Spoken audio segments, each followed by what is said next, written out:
ko sa'yo kanina 7.5 yung pera ko. Kala ko 7K. Sabi ko 7.5 ang pinakita ko pa sa'yo eh. Ah, sorry kung mali ako ah. Yon mga boss, good morning po sa inyo. Bali nandito ako ngayon sa may bagbag ngayon. Bali may papaliwanag ako sa inyo about dito sa booking na to. Ito pala ang tinatawag na road trip. Ngayon i-explain ko sa inyo after ko makuha yung mga item na to. Bali pala yung time na to nagbibilang ako ng pambayad ko. Di ko alam kung aabutin to kasi medyo mahal. Tara mga boss, samahan nyo muna ako. Let's go! Ah sige po, kaya po. Magkano po ba lahat? Okay, sige po. Eh di po ba yung Gcash ko yung maliit lang? Nasa Gcash kasi sobra ko eh. 1, 2, 3, 4, 5, 6 1, 2, 3, 4, 5, 6, 7 200 lang po no. Bali ang sisingin ko po to 69. Sige po, Gcash ko na lang 200. Buti sakto. Tama po. Ano pong number? 0926 90 200 po no. Ito po. Yan po ba? Okay. Para hindi na ako bumalik. Okay, sige po. Ayan po, nasend na. 3. Pero may patong siya eh. Basta bigay mo yan. Ang sayo yung 69 tsaka 300. Bali, magkano po umabot sa akin?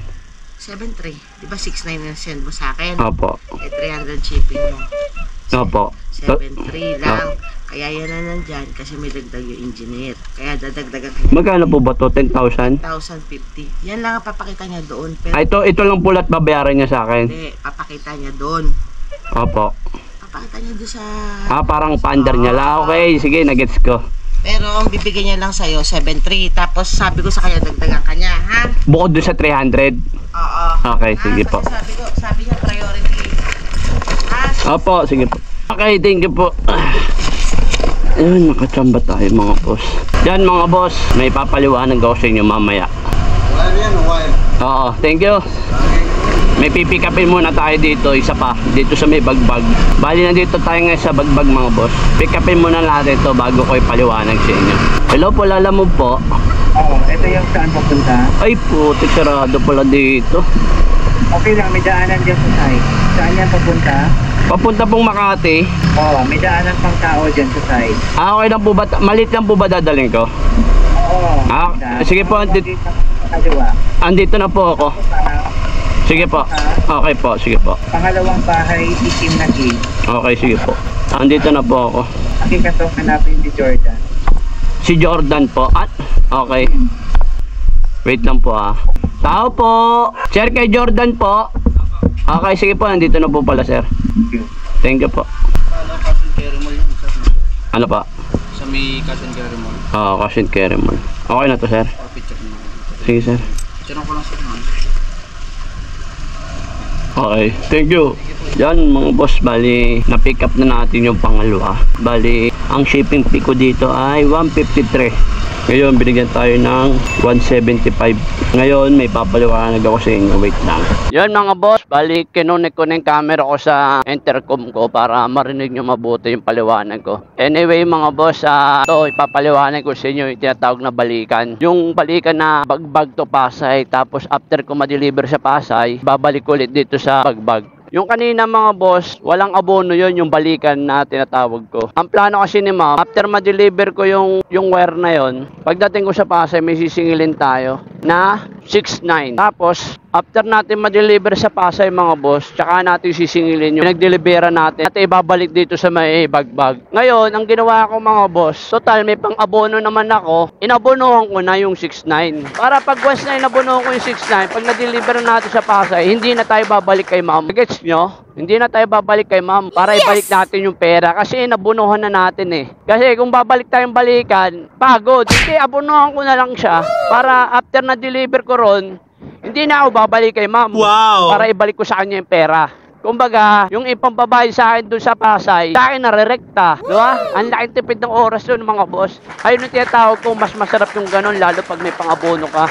Ang kaganda pa doon, lalo kung sisingilin mo pera, as pag may pang-abono ka, para di ka na bumalik, di ba? Yun ang tinatawag na balikan, masarap na ganung biyahe. Road trip pala tawag doon. Ang tinatawag na road trip, balikan. Yun, naalala ko na.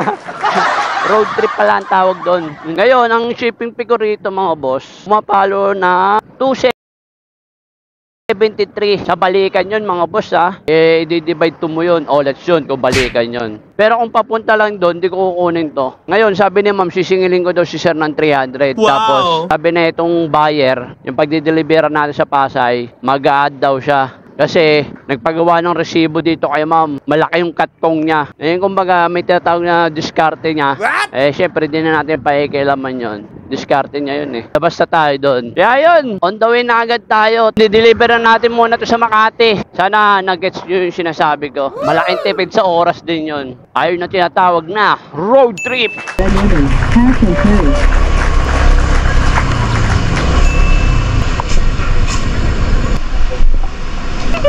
Sir, anong name, sir? Maximo.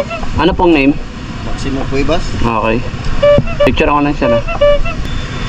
Okay, thank you.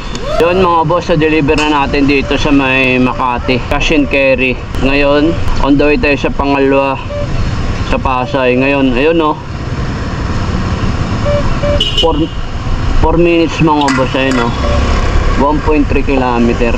Kaya on the way na tayo mga boss. Bali time check, ayun o, 9:42 ng umaga. Buti nakuha natin to. May nakuha tayong kasabay. Kaya goods na rin. 4 na minuto.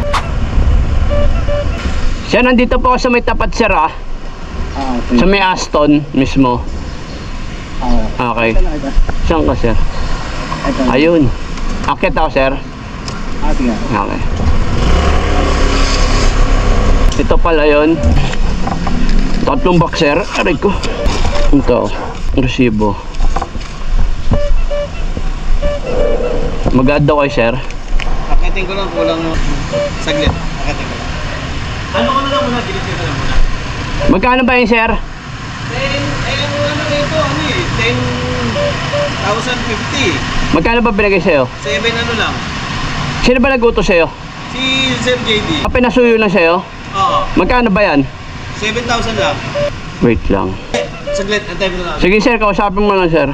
Frank, di ba sinabi ko sa'yo kanina 7,500 yung pera ko? Kala ko 7K. Sabi ko 7,500 ang pinakita ko pa sa'yo eh. Pinasuyo lang sa'yo? Oo. Magkano ba yan? Wait a minute. Who are you? 7,000 lang. 7,000 lang. 7,000 lang. Ako pa ginawa mo sinungaling sa kapatid ko ngayon eh. Gago! Bigyan ko 100. Oh. Sinabi ko kanina yon. Tinignan mo yun. Sige na, huwag natin pagtalunin. Rider din ako, Brad. Huwag natin pagtalunin. Hanap buhay. Ah? Kaya ayos lang. Napipermission pa kayo ko rito. Bakit? Pagalitan ka ba? Eh, nagalit lang naman sa akin. Eh, ang pagkakarinig ko 7K eh. Pagkakarinig... Naka-on camera mo? Naka-on camera? Hindi. Kung naka-on camera mo, sana na-review mo. Bad trip sa'yo? Hindi na bad trip ako, na bad trip. Ba't siyang alam ko 7K kasi umakyat ka kagad. Kala ko... Sinabi ko sa'yo 7,500 ang pera ko, nakita ko 10,500 naman. Hindi kasi inaano kasi yung additional. Yung additional. Ito yung additional. 7,500 yan, bilangin mo. Oo, 1,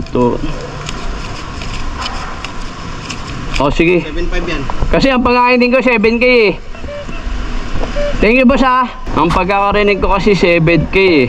Pero okay lang, hindi lang nagkaintindihan. Nagulat kasi siya sa resibo eh, 10K, kaya siya umakyat. Ngayon, sinabi niya, 7K.